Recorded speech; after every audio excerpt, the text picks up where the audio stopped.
Last week on the Sonic Truth Dynasty podcast, presented by our friends at Underdog Fantasy. Pretty good show, though. Pretty clean show, I thought. Felt beefy, didn't it? This is what the people wanted, man. This had to be a beefy show. Post-draft, lots of new information to synthesize. We're good at this. And Game script, weak secondaries. Like, ah! How about them Cowboys? Yeah! we have got to get past this Dallas thing. And Kadarius Toney! You went to New York! Kadarius got a Toney to New York! And I hate Edmonds. I hate him with everything inside of me, my whole heart. And just one injury away. Hey. And you have to be wrong on multiple occasions before it finally sets in just how fallible your takes can be. And they're going to have Deshaun Jackson for at least the first 3 plays of week 1. And what's up? All right, fuck it. I'm out of here. That's the kind of shit. That's why they tune in. That's why they show up. Yeah. What's up, everybody? Welcome to the Sonic Truth. Jesus. I truly appreciate that my time is valued. And you should be on Dynasty Reddit with that kind of analysis. Spend the rest of my day giving nuanced takes for free. No, sir. No, thank you. And brothers like to hug. Brothers like to have wide receivers ranked at the exact same spot. And Todd Haley and his wife don't believe in wearing clothes at all. And he was so good he was tackled by the penis. And I told my wife not to bother me. I told her important things are going down in here. So bring us in!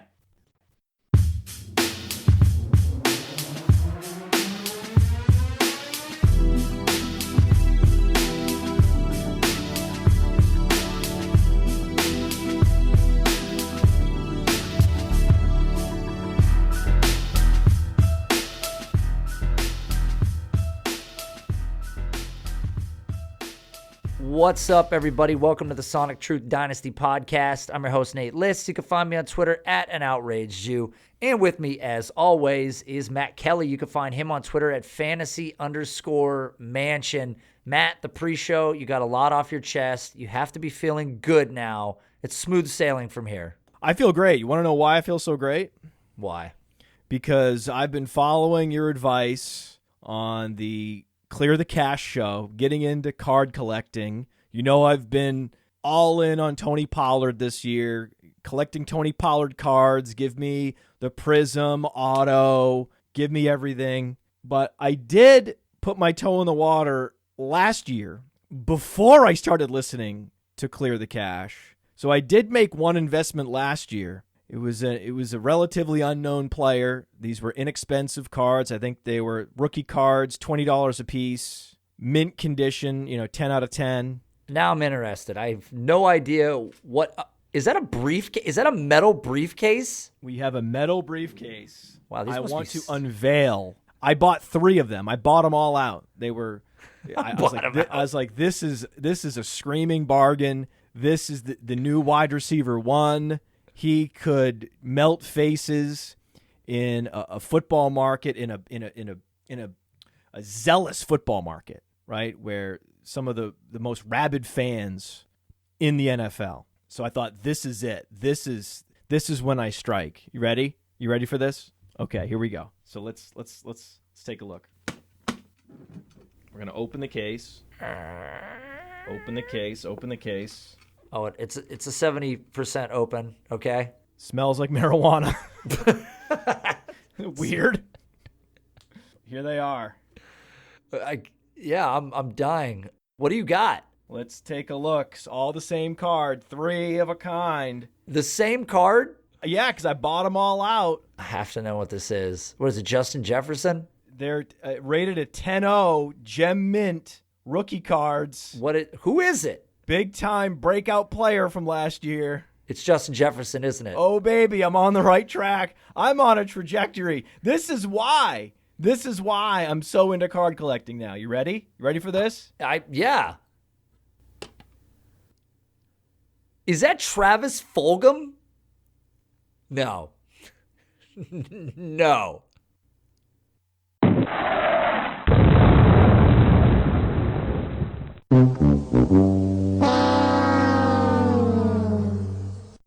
So I got to ask you a question. So wait, you have 3 Travis Fulgham rookies? God damn it. Fucking shit.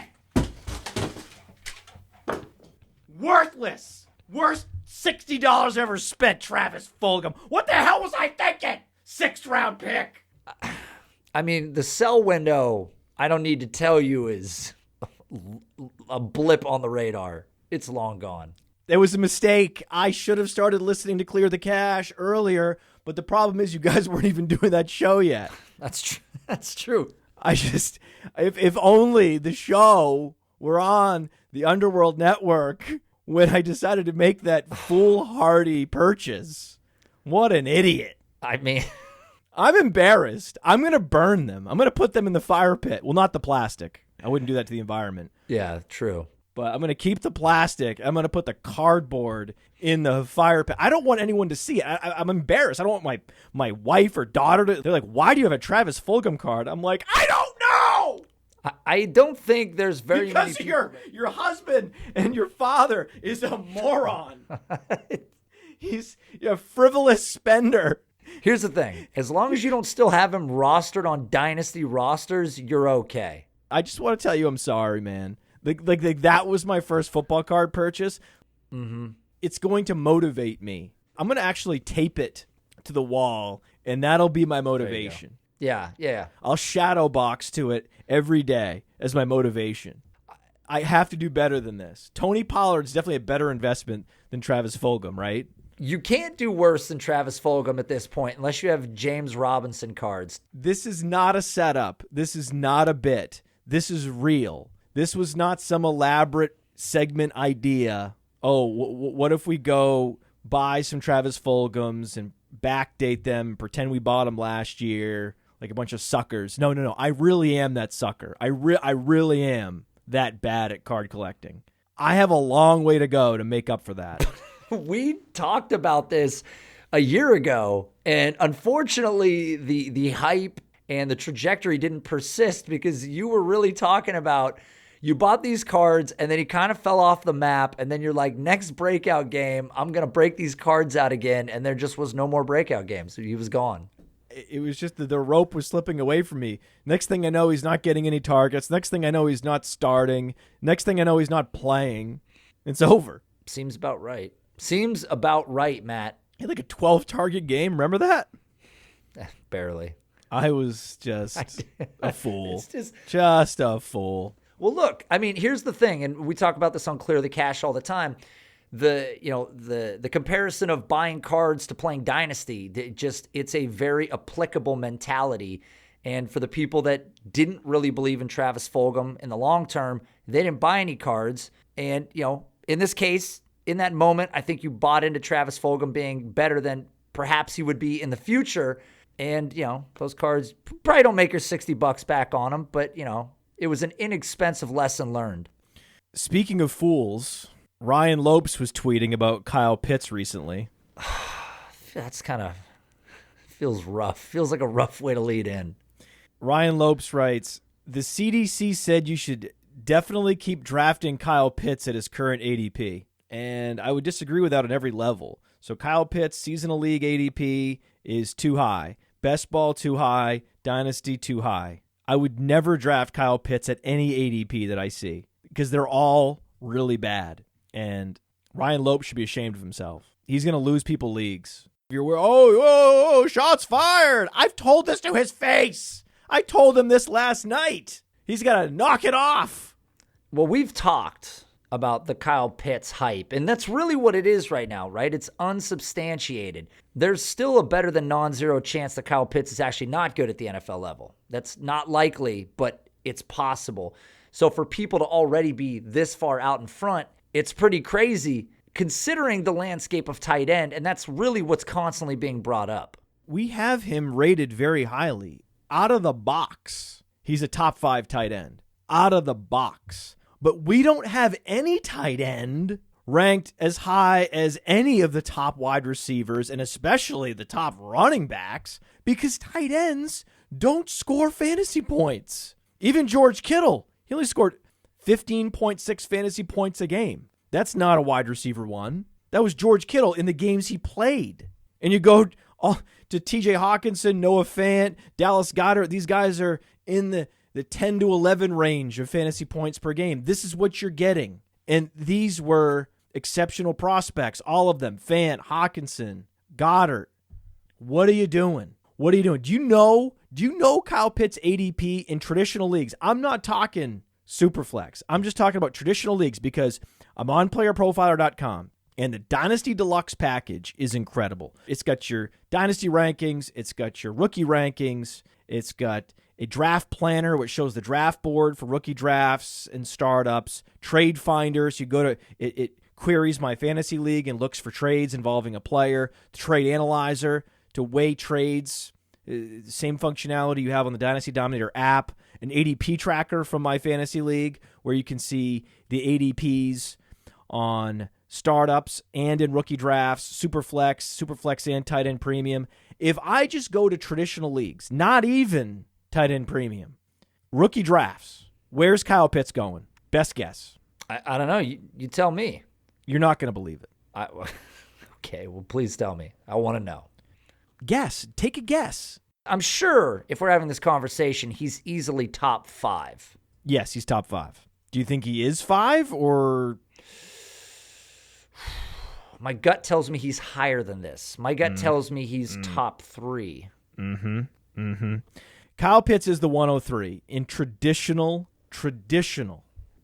This is traditional rookie. Now, where do you think he's going in Superflex tight end premium? Because there's very few leagues that are non-Superflex tight end premium. There's like vanishingly few. But there's a number of leagues that are Superflex and tight end premium. These are all the hardcore, heavy hitter diehards, right? They love their Superflex tight end premium. And they'll tell you that your traditional league that's not Superflex, it's not tight end premium, is stupid. They're happy to tell you that on social media. They will mock anyone, but they will mock anyone that's not, they will mock. Right. No, I got it. I get it. Yeah, I get it. Yeah, yeah, we get it. That's not in the super sophisticated scoring systems and league formats. Where do you think Kyle Pitts is going? Superflex, tight end premium. Now, if I was having a one-man draft with myself, if there was 12 of me, I would go the 3 quarterbacks in Trevor Lawrence, Trey Lance, Justin Fields. Then I would go both the running backs, and then maybe I would take Kyle Pitts at 6. You wouldn't take Pitts over Chase. You wouldn't do that. I'm just saying, this is where I would start the conversation. The highest a reasonable person that focuses even on a handful of the right details, a minuscule amount of the correct information at hand, right? That person takes Kyle Pitts at the absolute highest point, the 107. That's fair. Yeah, 107. This is what I would think. Like if we sat down and we were playing a game called Guess the ADP, I would guess 107. That's not where we have him. We have him after all the quarterbacks that were drafted in the first round because, of course, it's Superflex. Hello. But if I were guessing, I would say 107. You would say 107. Yeah. Do you know what his actual ADP is in Superflex and tight end premium rookie drafts? Oh, God. Please don't tell me it's high. Please don't tell me it's a lot higher than the number we're saying right now. Spoiler alert, it's high.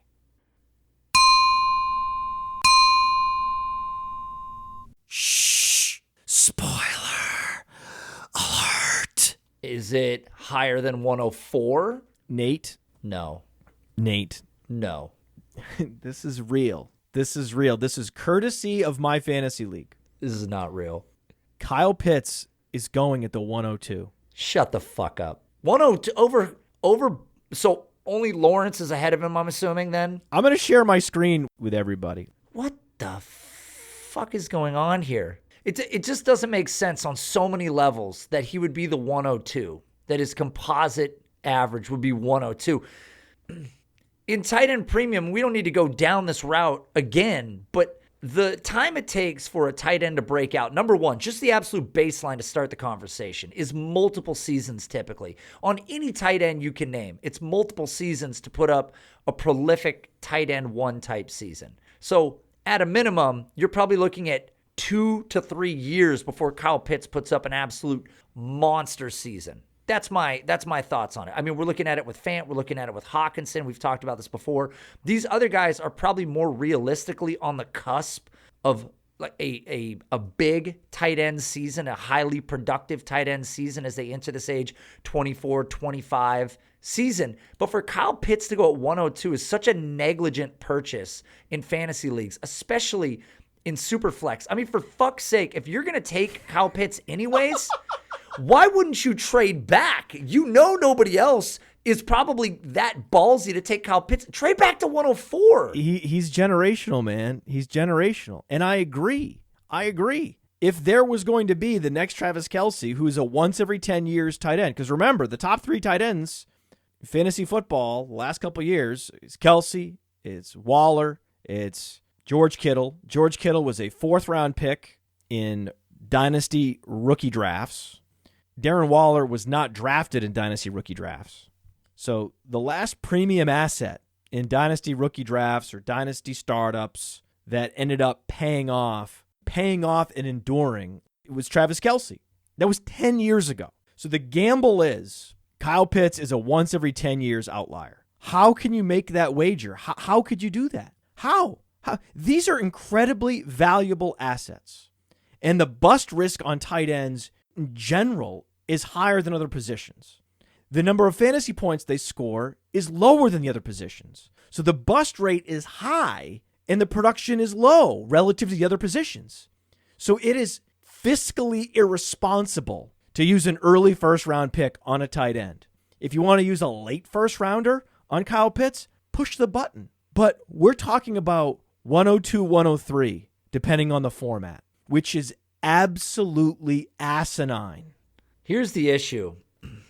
If I was to line up every tight end over the last 20 years and put them in front of you and said, show me who the generational tight ends are, and I just had a floating draft capital, was just over their head like a neon sign that said what round they were drafted in, you would have fucking never picked Kittle, Kelce, Waller. You never would have picked these guys. It would not have been the guys that you would have selected. It would have been David Njoku. People would have ran to the board to draft him. Eric Ebron. Kellen Winslow. I mean, there are so many names of players that you would have been more likely to say this is going to be the guy. Remember Jeremy Shockey? Of course, everybody remembers Shockey. Jeremy Shockey was a beast. He had some relevance. No, in college, he was a beast. Sure. Of course, if you were in tight end premium, you get Jeremy Shockey coming out of Miami. Oh, baby. Get Kellen Winslow. Oh, baby. You're on your way, man. Tight end premium championship right there. Boom. You got Winslow. It's over. George Kittle is a previous 5th-round NFL draft pick, right? Like, people don't even understand how improbable. You want to say that Kyle Pitts is generational and we're supposed to be impressed by what his potential is. I'm more impressed that George Kittle fucking ended up being the player that he is, coming from where he came from, and his profile was nil. It didn't exist. So the other issue for me is if it's not tight end premium, we're not even having a conversation about Kyle Pitts. Oh, they are. Non-tight end premium, 103. Let that sink in. Just let that irrational process sink in. The irrational process that one must follow to draft Kyle Pitts over Travis Etienne, non-tight end premium. It's mind-blowing. My cranium exploded and brain matter splattered all over the wall. Seeing that more than any other observation in fantasy football that I can remember. I can't remember being this shocked by an ADP in Dynasty. I can't remember. I think that the issue for people, too, is that They are looking at Matt Ryan, the Atlanta Falcons. They're remembering Tony Gonzalez. They're looking at Matt Ryan's 626 pass attempts last year. We know that Atlanta hasn't done much for the run game, so they're probably going to throw the ball. But the reality of the situation is when Kyle Pitts ends up with 90 rookie year targets for 54 catches for 697 yards and 6 touchdowns, you're going to go, what the fuck, when Jamar Chase ends up being this prolific producer? Because I can guarantee you, I can't guarantee, but with a lot of confidence, I will say that Jamar Chase will see more seasonal touchdowns every year of his career than Kyle Pitts will. And that's just the start. So if you're not playing tight end premium, that necessarily means you're obviously taking Chase over Pitts. Well, Chase is going over Pitts barely. I mean, barely. And can I also break something else to you, some news? There are drafts that are non-tight end premium because we track the min pick and the max pick, right? Like the lowest they go, the highest they go on our ADP tracker, which is just a phenomenal tool. One of the best tools on the Dynasty Deluxe among many of the phenomenal tools, which makes it the most comprehensive and most powerful Dynasty League domination tool on the market. There are leagues where he went 101. Do you understand that? There are fantasy leagues that are non-tight end premium, which doesn't excuse it, right? Tight end premium doesn't make him a number 1 overall pick either, but it's just that much more egregious that it would happen in a non-tight end premium league. It's embarrassing. It's like lighting your roster on fire, because in the first round, you just don't want to make a mistake. You want to avoid the landmines in the first round. That's the whole game. That's the whole game in the first round, is focus on the highest floor player, because it's such a valuable piece of your overall portfolio of players that there's a lot at stake in the first round. And it's fine to chase the upside in the second and third round. That's when you should be chasing the upside. But in the first round, lock in value and lock in stability, especially stability at the scarce positions. So, for example, in Superflex and 2QB, get those quarterbacks. And I don't care if it's Trevor Lawrence or Zach Wilson or Mac Jones, get those guys. They're going to provide so much more relative value than Kyle Pitts. It's shocking. I'm just shocked. I'm just so shocked. Shocked. I'm so shocked. Okay, well, think about this. Here's another point I'd like to make. When we look at a guy like Amari Cooper, wide receiver, drafted highly, was productive, kind of fell off the map. His value never really subsided that significantly. He always had strong value. Look at what happened to Noah Fant. Look at TJ Hawkinson. Look at their value currently. They're not being looked at the way Kyle Pitts is. Kyle Pitts is being put up on this podium suddenly, and you've watched the value of 2 other players who have been productive, but you're watching it slide backwards, and the perception of them is being devalued. All it takes is one average year from Kyle Pitts, 1 year that didn't live up to the hype, and the capital that you're investing in him by spending the 102, the 103, the 104, you're never getting that back. That doesn't come back to you. And so many have been so burned by tight ends over the years. So many have this tight end PTSD that you're not going to get takers, man. You're going to put him on the block and it's going to be silence, because I've drafted OJ Howard. I've drafted David Njoku. I've learned the hard lessons of overvaluing tight ends, and it's never going to happen again. I've been burned before, and I'm not going to be burned again. There are plenty of other options. If you have to have Kyle Pitts, you have to trade back. It's not a question. You have to do some analysis of where guys are going in your league. Unfortunately, somebody may want to spend more than you do on Kyle Pitts, and if they, it's actually a good thing. I would rather somebody else take Kyle Pitts and take the loaded gun out of my hand. If I can make a trade, though, if there is somebody that just has to have Kyle Pitts, if there's a guy in your league that's sitting at 107 that would have taken Kyle Pitts at 102, and he has any tight end on his roster, whether it's Hawkinson, whether it's Fant, whether it's Goddard, Irv Smith, if I can get one of these guys and grab picks in return, I'm making that trade because I know what these guys are. Irv Smith, perhaps a little less than the other 3 I named, but I want to rotate into a position with a player that I can trust what the production is going to be week in and week out. And at the tight end position, you got the top three, and then you have a giant cliff to everyone else. We know where the value pockets are at tight end. We know. A couple of years ago, it was Dallas Goedert, a phenomenal prospect profile, but parked behind Zach Ertz, just a matter of time. Last year, who were we pounding the table for in rookie drafts? Get this guy in the 3rd and 4th round. In tight end premium, early 3rd round. Do you remember? It's Adam Troutman? Yes, Adam Troutman. There's a reason why he's Captain America on playerprofiler.com. That's a value pocket. Adam Troutman is the way to go. And the reason why you don't spend up and you look for value at tight end is because the tight end position is not only the most fragile physically, so they're the most prone to injury, their projections are also the most fragile.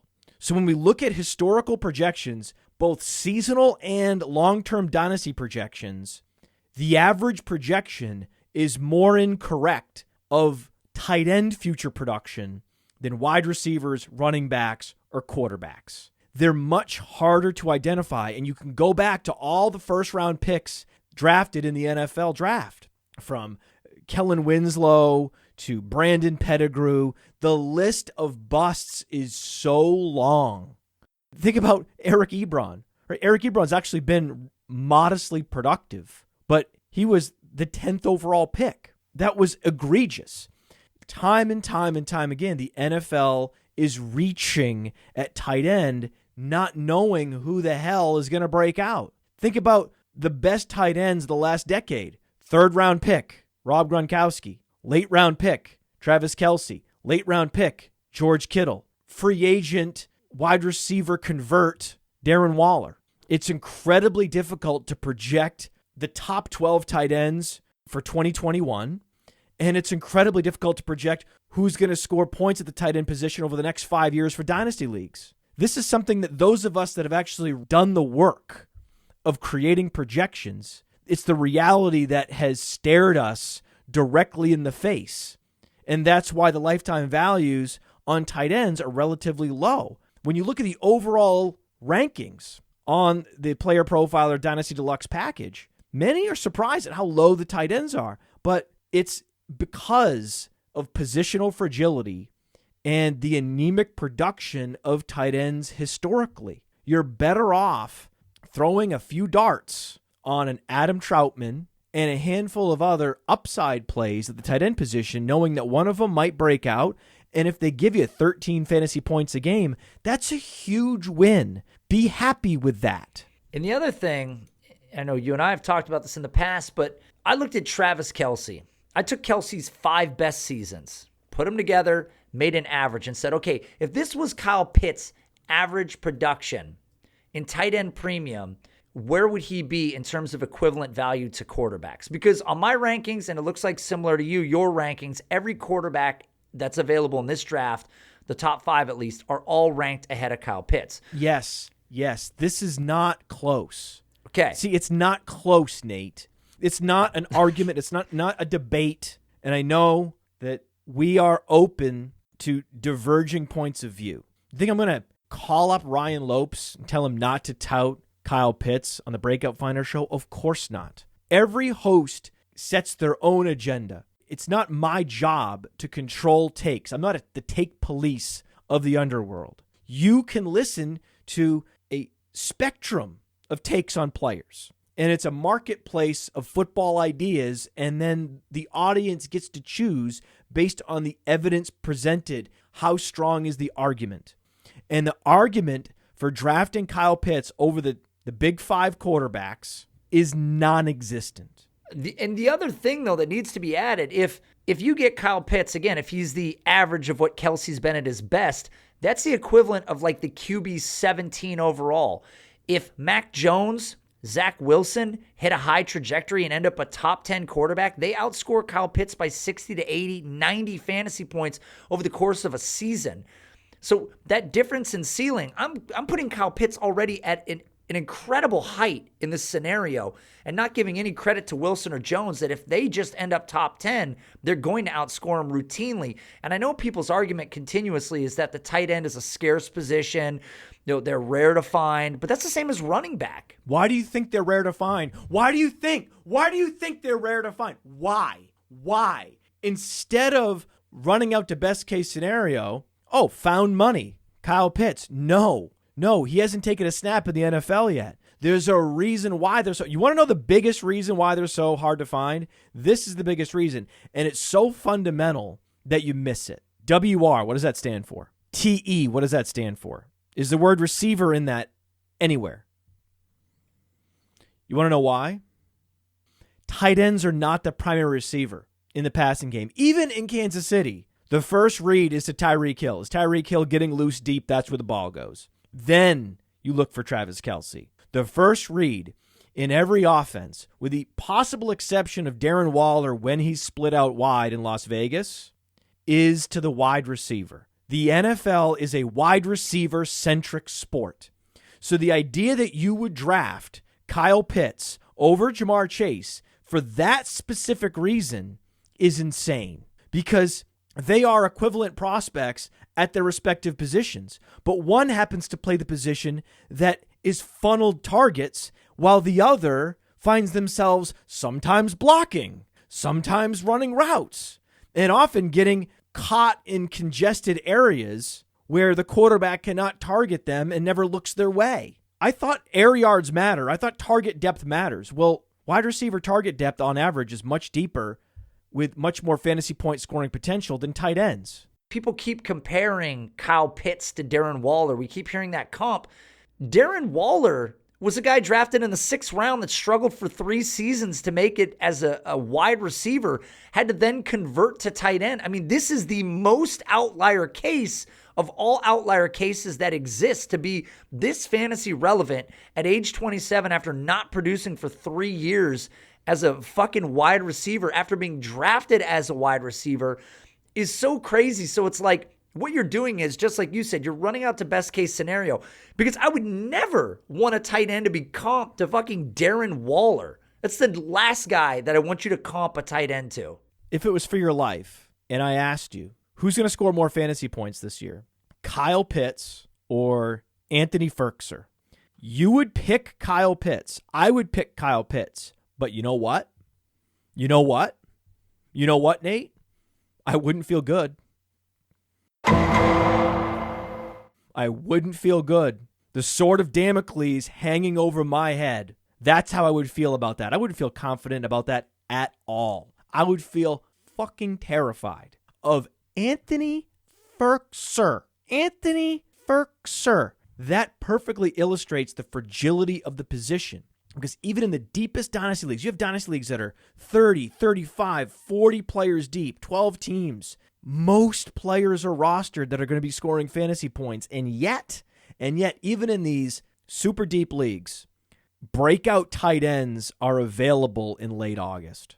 Robert Tonyan outscored any free agent pickup you could have made at the wide receiver position in late August. Same with Logan Thomas. The position fluctuates so dramatically every year. Players wash out in spectacular fashion, where they go from Gronk spiking double-digit touchdowns to just this stiff Franken player barely getting around out there, and you're just happy when he gets targeted and makes a catch because everything looks so difficult for him. And he's the same age as Travis Kelce and Rob Gronkowski. This is the tight end position. This is what it does to human beings. It chews them up and it spits them out. And that's the player that you're going to invest the most precious draft capital that you have, that first-round rookie pick.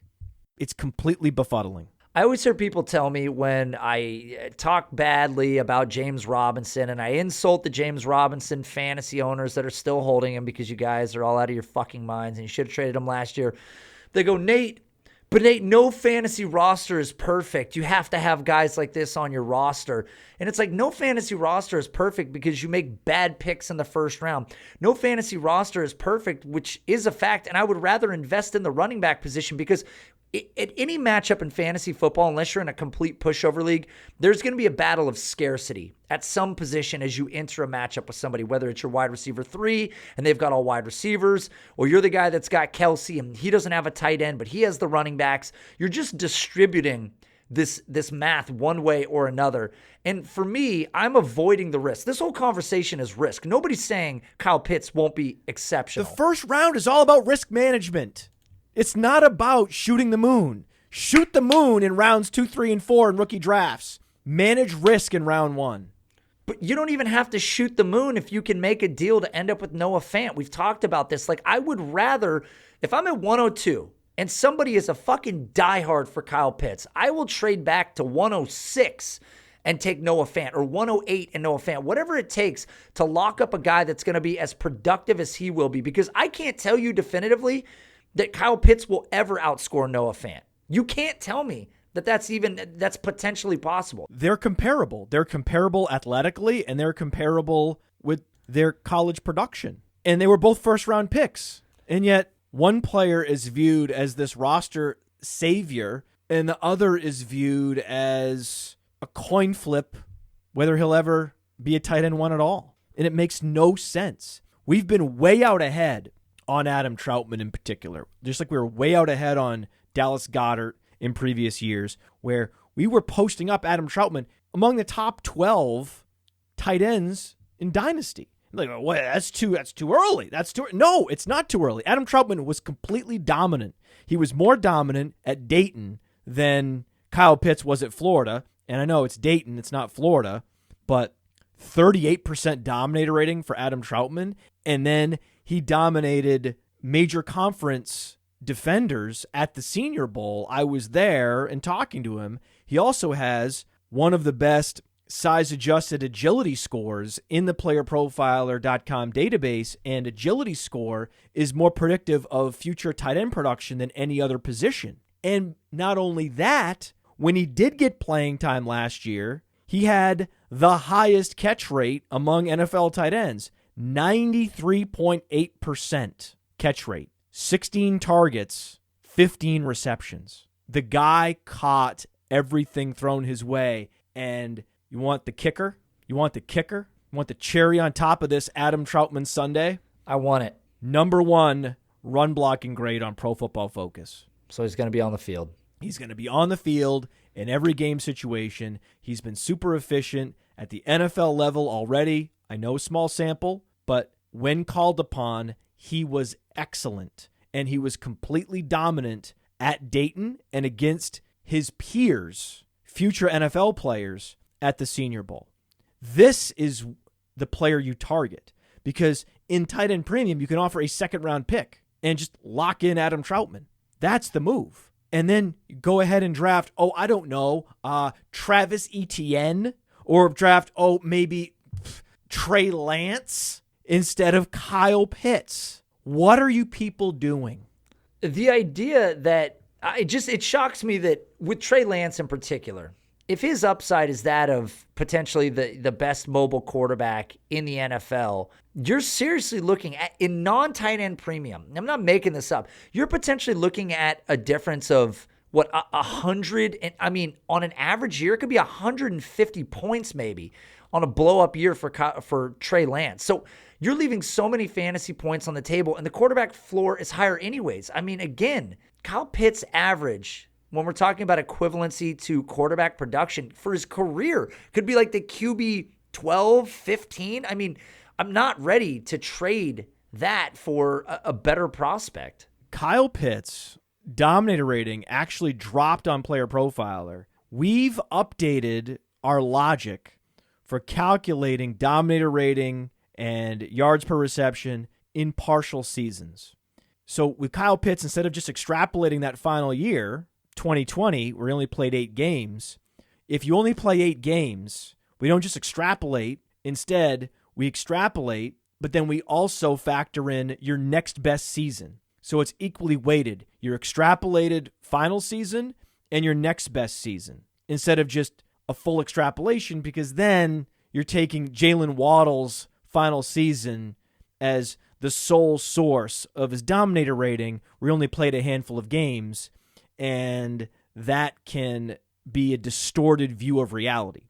So when we recalculated Kyle Pitts' dominator rating, it fell to 24% because in 2019, his target share was only 17%, and he had a 12.0 yards per reception. That was not as impressive as David Njoku's age 19 season at Miami. David Njoku was more productive, a lot more efficient, better after the catch, and these two players have similar playing styles. And David Njoku, thus far, has been a catastrophic bust. But there's a couple other players that have moved up or down. So it's not, oh, you're reverse engineering an update to Player Profiler's metric calculation logic to help justify fading Kyle Pitts. No, that's not what's happening, because it also hurt Rondale Moore. It actually hurt Rondale Moore's dominator rating more than it hurt Kyle Pitts, because instead of just going to his freshman year, we extrapolated his final season, which actually on a per-game basis, because he didn't score any touchdowns primarily, was not as impressive as his freshman season. So Rondale Moore was dragged down by this new logic. Kyle Pitts dragged down. Do you know who was the big winner from the dominator rating recalculation? I feel like I just go way back in my brain. It's just so predictive. I don't, what, Deebo Samuel? Is that a good guess? How did you know? Is it Deebo Samuel?